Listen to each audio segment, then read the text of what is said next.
To the future or to the past? To a time when thought is free, when men are different from one another and do not live alone? To a time when truth exists, and what is done cannot be undone? From the age of uniformity to the age of solitude, from the age of Big Brother, from the age of doublethink. Greetings. Every record has been destroyed or falsified, every book rewritten, every picture has been repainted, every statue and street building has been renamed, every date has been altered, and the process is continuing day by day and minute by minute. History has stopped. Nothing exists except an endless present in which the party is always right. And when memory failed and written records were falsified, when that happened, the claim of the party to have improved the conditions of human life had got to be accepted, because there did not exist, and never again could exist, any standard against which it could be tested. And if all others accepted the lie which the party imposed, if all records told the same tale, then the lie passed into history and became the truth. Who controls the past controls the future, and who controls the present controls the past. But it was all right. Everything was all right. The struggle was finished. He had won the victory over himself.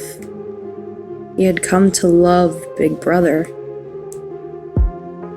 Never again will you be capable of ordinary human feeling. Everything will be dead inside you. Never again will you be capable of love, or friendship, or joy of living, or laughter, or curiosity, or courage, or integrity. You will be hollow. We shall squeeze you empty, and then we shall fill you with ourselves. Don't you see that the whole aim of newspeak is to narrow the range of thought? In the end, we shall make thought crime literally impossible, because there will be no words in which to express it. It's a beautiful thing, the destruction of words. How could you make appeal to the future when not a trace of you, not even an anonymous word scribbled on a piece of paper, could physically survive? A world of steel and concrete, of monstrous machines and terrifying weapons, a nation of warriors and fanatics, marching forward in perfect unity, all thinking the same thoughts and shouting the same slogans, perpetually working, fighting, triumphing, persecuting 300 million people, all with the same face. The party member, like the proletarian, tolerates present-day conditions because he has no standards of comparison. He must be cut off from the past, just as he must be cut off from foreign countries, because it is necessary for him to believe that he is better off than his ancestors, and that the average level of material comfort is constantly rising. Your worst enemy, he reflected, was your nervous system. At any moment, the tension inside you was liable to translate itself into some visible symptom. You had to live. You did live. From habit that became instinct, in the assumption that every sound you made was overheard. And, except in darkness, every moment scrutinized. It was almost normal for people over 30 to be frightened of their own children. Nothing was your own except the few cubic centimeters inside your skull. Thought crime was not a thing that could be concealed forever. You might dodge successfully for a while, even for years, but sooner or later, they were bound to get you. We know that no one ever seizes power with the intention of relinquishing it. Power is in tearing human minds to pieces and putting them together again in new shapes of your own choosing. At present, nothing is possible except to extend the area of sanity, little by little. We cannot act collectively. We can only spread our knowledge outwards from individual to individual, generation after generation. In the face of the thought police, there is no other way.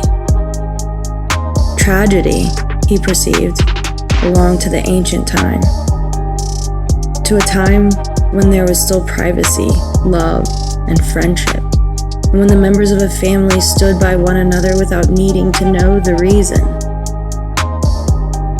There will be no curiosity, no enjoyment of the process of life. All competing pleasures will be destroyed. But always, do not forget this, Winston. Always there will be the intoxication of power, constantly increasing and constantly growing subtler. Power is not a means, it is an end. One does not establish a dictatorship in order to safeguard a revolution. One makes the revolution in order to establish the dictatorship. Stupidity was not as necessary as intelligence, and as difficult to attain. How do we know that 2 and 2 make 4, or that the force of gravity works, or that the past is unchangeable?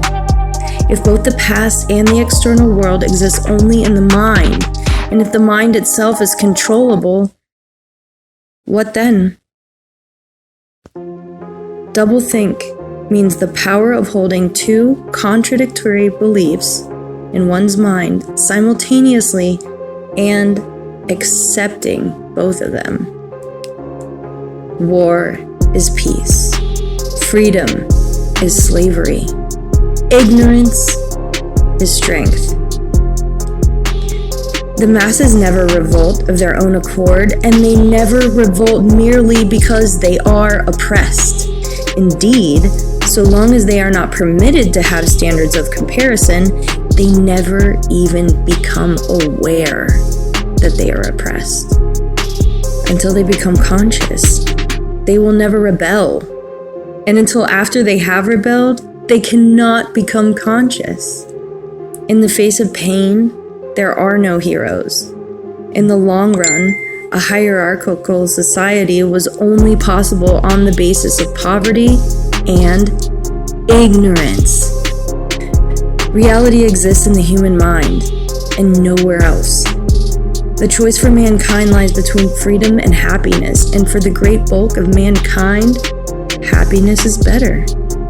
If you can feel that staying human is worthwhile, even when it can't have any result whatever, you've beaten them. There was truth and there was untruth.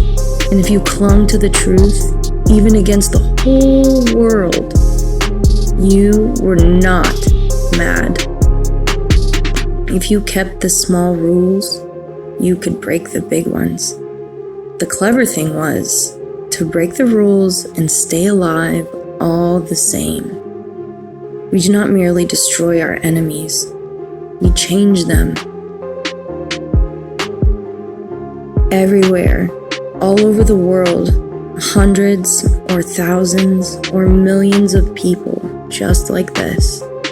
People who had never learned to think, but were storing up in their hearts and bellies and muscles the power that would one day overturn the world. If there was hope, it lay in the proles. I don't imagine that we can alter anything in our own lifetime, but one can imagine little knots of resistance springing up here and there, small groups of people banding themselves together and gradually growing, and even leaving a few records behind so that the next generation can carry on where we leave off. We believe that there is some kind of conspiracy, some kind of secret organization working against the party, and that you are involved in it. We want to join it and work for it. We are enemies of the party. We disbelieve in the principles of INSOC. We are thought criminals. We are also adulterers. I tell you this because we want to put ourselves at your mercy. If you want us to incriminate ourselves in any other way, we are ready.